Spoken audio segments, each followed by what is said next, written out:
score is sure this time. What's up, Mikey? Hey, what's up there, Chad? I'm looking at the happy game day, my friend. Yeah, Friday. I was just looking at the words to that song. It's the actually on Wisconsin version. I have no idea what the Goodrich version is. On Martians, what? On Goodrich version, yeah, I don't know. Good for you for figuring out the words. Yeah. So before we get started Martian. here, first of all, Zoom meeting not planned. Look at these guys. I know.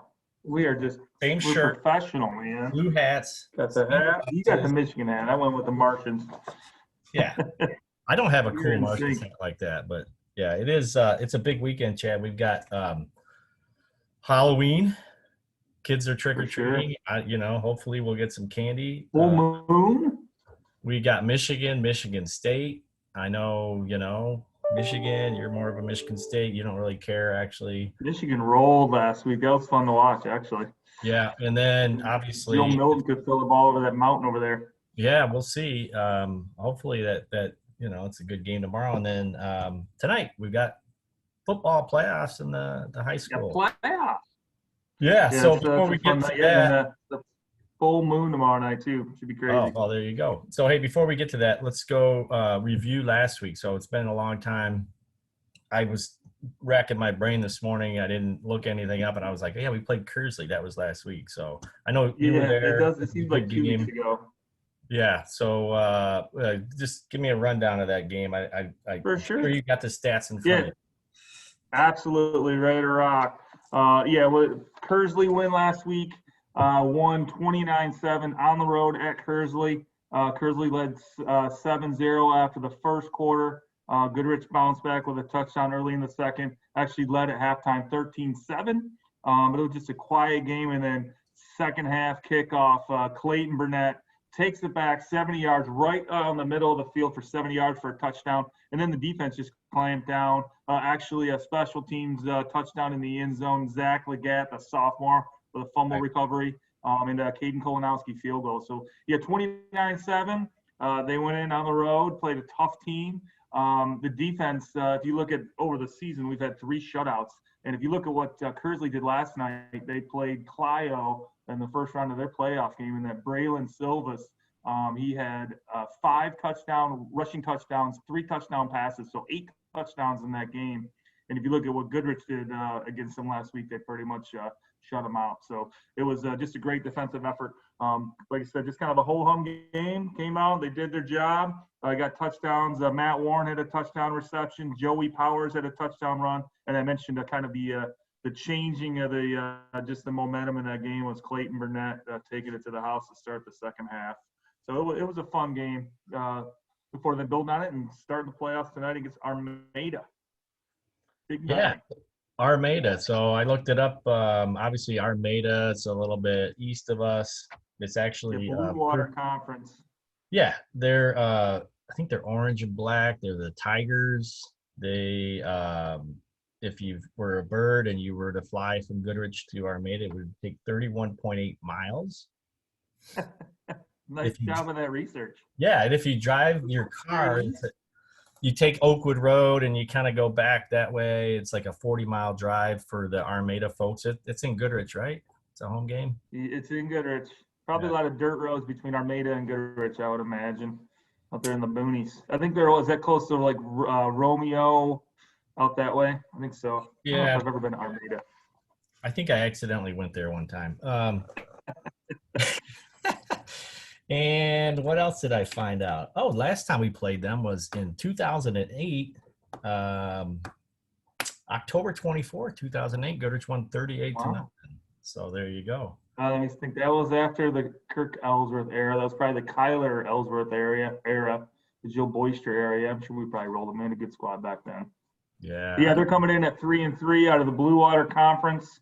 Their wins this year against Richmond and Yale. They actually picked up a win against Elmont. It looked like it was a forfeit. Then losses, they lost to Inlay City Cross Flex and North Branch. Last week, North Branch was their final game. They lost 28-21. North Branch finished the season 6-0, and they're the number one seed in their bracket in the playoffs. So it looks like they're a good squad. So they hung with them and only lost by a touchdown. But we'll see. I know our boys are hungry. The last couple of years, they lost just a gutty game to Williamson 2 years ago. Yeah. 3 years ago was that loss to Notre Dame Prep. My son was a part of that one. That one still hurts. And then last year they had Fowlerville come in and beat them at home. So I know these guys are hungry. They want to get out of the first round and then see what happens. Week 2, they would if they win tonight, they would play and Brandon and I want to say like Yale are matching up. So just based on the records and the rankings, it looks like we could face Brandon in week 2, which would be huge because they were our only loss this year in week 2 of the regular season. So, but yeah, you can't look past this game. You got to get in there, do your job, and then just keep on rolling. So Armada comes in at 3-3. It should be a fun game. Looking forward to it. You know if that's if it's a bracket, like a set bracket, or is it repositioned based on? If you go to there's a couple sites like the D Zone has it posted, that Snooze to You has it posted, then you can click around on the MHSAA site. So yeah, definitely in week 2 we would face the winner of Brandon and Yale tonight. And then beyond that, I want to say we probably cross paths with. I'm going off of memory, but yeah, I could be wrong. Yeah, I think your memory's kind of not very good. I thought I saw Brandon versus St. Clair. And then here's the other thing. You're probably right. So I thought St. Clair was playing Fenton for some reason, but let me pull it up. I got nothing but time today. It's Friday. I know. It's early in the morning too, Chad. So what was I going to ask you about that? So the Brandon versus the stream tonight.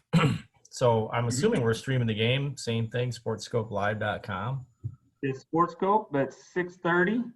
It's actually it's a playoff edition, so the entry fee is now $6. $6. So hopefully everybody, they raise it for playoffs. So yeah, we're going to be broadcasting 6:30. Be in the booth with Mitch Rubio, who just gives tons of insight on his younger brother Aiden, and then Bill Gibbs, who'll help do the stats. So we're pumped. It looks like it's going to be like 36 degrees out or something like that. So it should be just a cold and blustery night. And we'll be ready to rock. I'm trying to pull up this bracket. Yeah, there was a little bit of snow out there this morning when I was driving. Snowing. Yeah. When I was driving into the studio here, Chad, there was a little snow on the ground. So yeah, exactly. Yeah, not much else from that game. Like I said, they did the job. They move on. They get ready for week 1. On the season, looked like Rubio finished the regular season. He had over 1,000 yards passing, but he did finish with 16 touchdowns against that 1 interception and then 5 touchdowns on the ground. Tyson Davis finished the regular season 8 touchdown catches and 1 return. That was in week 1. And then, like I said, the defense, if you look at our overall scoring for the season, we scored 229. The defense only gave up 75 points and 3 shutouts. So I think that was a huge, the offense gets all the accolades with all the great play of the Rubios and the Davises and the DeCiccis, but it's that defense that quietly just gets the job done every week.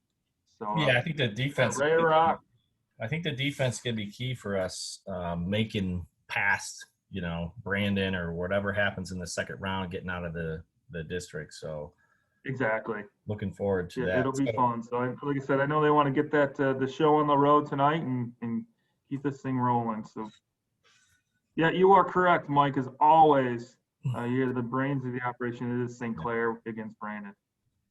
But then in the other, they got Cross Lex plays Imlay City. North Branch plays Yale. So that's kind of our section of the bracket. And then the up top, that's where you got the Lanphier and Notre Dame Prep and a Country Day, and some of those teams are in there. So everybody's got to get through tonight and see what happens. Yeah. Well, that kind of wraps up the football portion of the show, Chad, and I don't have a whole lot of time, but let's talk about what I know. Who's still playing? We've got cross country is going out for regionals. They did pre-regionals because of the virus, I guess. They kind of set things up into pre-regionals, so you had to qualify.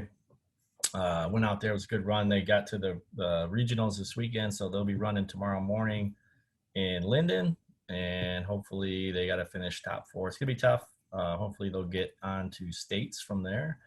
And I think Run volleyball is the like only the other wind. sport that's playing, right? Is there anybody else other than Yeah, it's kind of volleyball? weird. I don't know why they're so late in the year compared to the soccer and tennis and everything, but yeah, they're still in the regular season. They had a huge win last night. They brought in Clio into to Goodrich. It was a match to decide first place in the Stars division of the Flint Metro League. Went to 5 games, and Goodrich found a way to gut it out. They won their last game was 15-12. So it was just fun to see. It was a great regular season for them. Just a good team effort. You know, not only the 8 seniors we talked about, but just everybody played a part on that team. They're just a fun group to watch, and it looks like they all get along great, and they just all have really good attitudes. So definitely proud of that team. Yeah, so they finished the regular season, I think, at 8-1. They moved to first place, and then now they have just I don't know why, but they just have a match tonight against, I think it's like Linden and Hazlitt, and then so they'll get through that. Hopefully, no major setbacks tonight. I don't even think this counts for anything. And then Wednesday they start. They play at Brandon to start the districts, and then if they win that, they'll play the winner of Powers and Durant. So they've matched up against all those teams so far this year and won. So looks like if they just do their job, they should be able to move into the regionals. And then you got some good teams in there. I think Notre Dame Prep. I know like North Branch is really good. So, but hey, if they can get past through next week, then you never know what's going to happen. So it's a fun time. Yeah, they're a good squad. So if you're, I don't know how many. I'm assuming it's still 4 tickets per player or whatever it is. But if you can find a way to sneak into some of those games next week, they should be fun to watch. I don't know. It seems like they're making new rules now, and I saw one yesterday where it's like if you go to a restaurant, you have to give them your cell phone number. Exactly. Yeah. Good luck with that. So For sure. yeah. So hey, Yeah. Chad, listen, I don't have any more time. I gotta go, and I That's know it. you gotta go. It's Short and looking sweet. forward to a Our great 7 weekend. people that watch every week will appreciate it. Yeah, no Short version. doubt. All right. Next week we'll have Good. hopefully good news about the playoffs, and maybe we can start prepping for the winter season. Exactly. All right. We'll tune in tonight, 6:30. Tweet us and text and Facebook us and give us some stuff to talk about while we're in the booth. All right. Right. We're out. Have a good Friday, everybody. Happy Halloween. Have a good one, dude. All right. See you. Bye.